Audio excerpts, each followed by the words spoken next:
Barack Obama has been re-elected President of the United States. Hello and welcome to this special edition TSTV News Update. I'm Christopher Adams. More than 115 million Americans headed to the polls yesterday in one of the tightest presidential election races in recent history.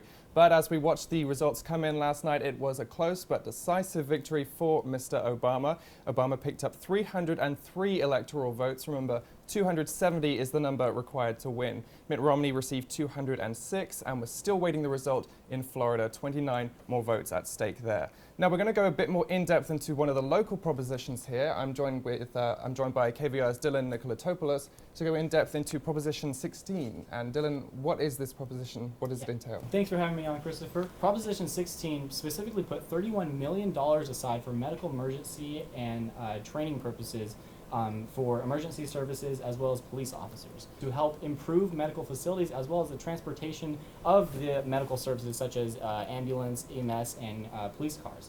So specifically, before people went to the polls, there were two arguments for and two arguments against this. The two arguments against this proposition was, one, the $31 million is a lot of money to put towards emergency medical facilities. We specifically just don't have that money, and people don't want to be taxed $31 million more on top of in this economy already. Second is that there already are enough medical emergency facilities as well as improvements are being done. You see ambulances driving up and down the streets every day. You see cop cars all the time. We already have these systems in place, and they don't want to see more. The two arguments for this, however, are that there's a rapid population growth in Austin.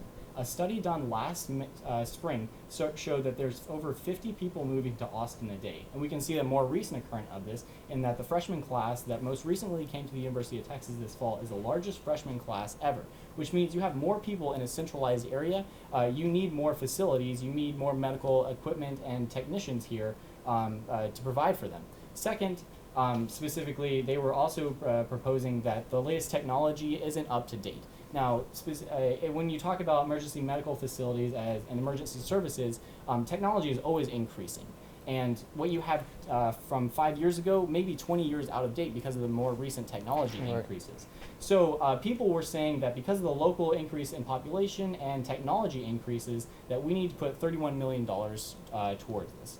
Now, specifically how this affected University of Texas students, I've already alluded to this a little bit earlier, is that you have more people coming to the University of Texas. And just this year, we can see that the university for the first time had to deny people housing on campus and put them off of campus, which means they're no longer just involved with what's going on at the University of Texas, but they're also involved with what's going on locally in town because they're living in Austin, not just the University of Texas.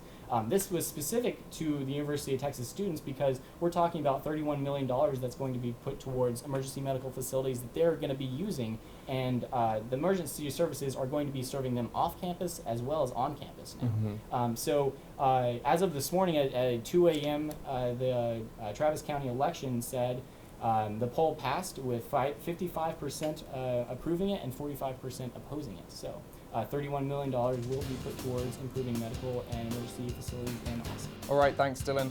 For more election coverage, be sure to follow us at twitter.com/KVR News and tune in to us every Monday night at 9 right here on Texas Student Television. I'm Christopher Adams. Thanks for joining us.